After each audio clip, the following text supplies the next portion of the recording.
What's up, YouTube? Welcome back to Tactical Advantage.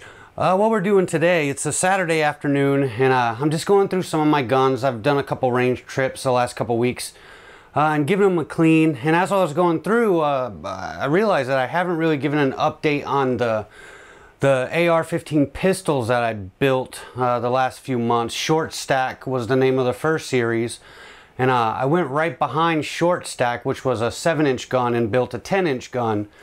And we've got some rounds through them. We've got some time on range, so I thought it was going to be a perfect opportunity to just let you guys take a peek at them and see how they're doing. So first off, we have Project Shortstack.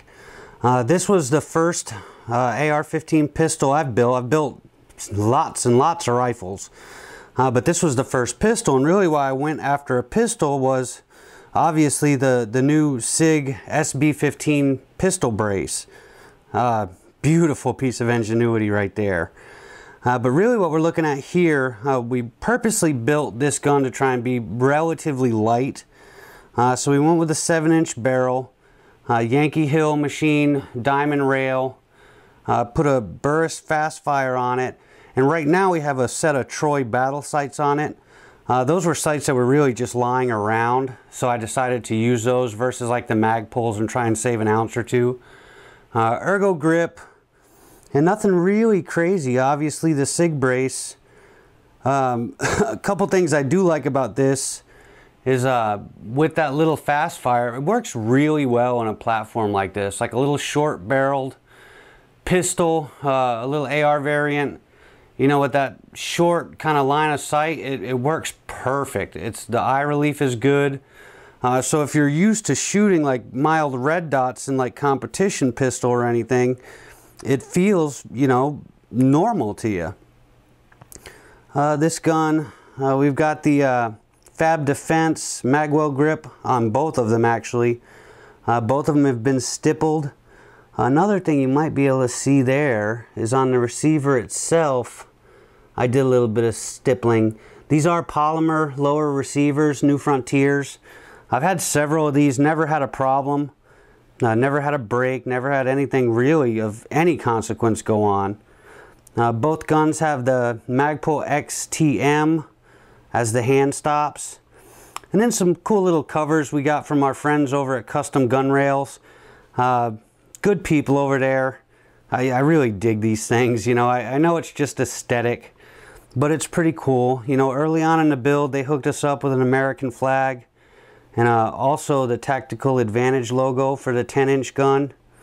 And they've just been great people to work with. You know, tons and tons and tons of stock designs, or they can make your own logo for you.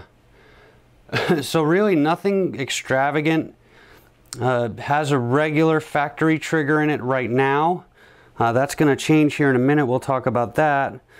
But that's really Shortstack. That was my first foray into building an AR pistol, and you know, I had some worries about if it was going to work well or not, and I probably got about close to 1,000 rounds down the pipe in this gun with not one single malfunction. That's predominantly running 223 versus 556, but I have ran both, and no overgassing problems, nothing weird going on at all. It's just been a sweetheart to shoot, so you know, kudos to that. The uppers, both uppers for both guns I got from Surplus Ammo and Arms, and they are actually Arrow uppers. Cool little American flag, extended tack latch on both guns.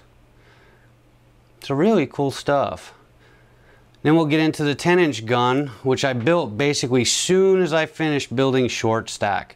The 7-inch gun I predominantly wanted my wife and my son to use and have that be their trainer because we really shaved a lot of weight off the gun. I wanted something to get a little bit of that velocity back, so I built this 10-inch, which I know is still a little bit shy ballistically, that we're leaving a little bit on the table, but you know, it's also nice to have that small, compact, light gun. This gun actually has a Templar custom MCE brake on it. That runs great. It is a little bit loud. As you can see on Shortstack, we have the customary brake that came with the upper, which is kind of a bite off a Noveske, which is throwing everything forward, getting that noise away from you. The MCE, though it does, you know, turn your recoil to basically nothing, your muzzle flip to basically nothing, it is awful loud. She will make you pay. The difference on this one from an optic standpoint, I decided to give this Lucid HD7 a try. You know, that's been a really good optic for the money so far. I found that it co-witnessed perfect from the date of install. I've also noticed when it's got 4 reticles in it, and as you swap through the reticles, it maintains its 0 to a reasonable level. Came with a nice little mount. The other really cool thing is this, I think it takes a regular AA battery, and that AA battery will give you thousands of hours of service life. So, you know, no more 2032s, no CR123s, you know, just a simple off-the-shelf can get anywhere battery, which is cool. This gun, again, has the same Yankee Hill Diamond quad rail that's on the 7-inch gun. Same grip, ergo, and same beautiful Sig Brace. But really, that's it, guys. I thought I'd give you a quick update.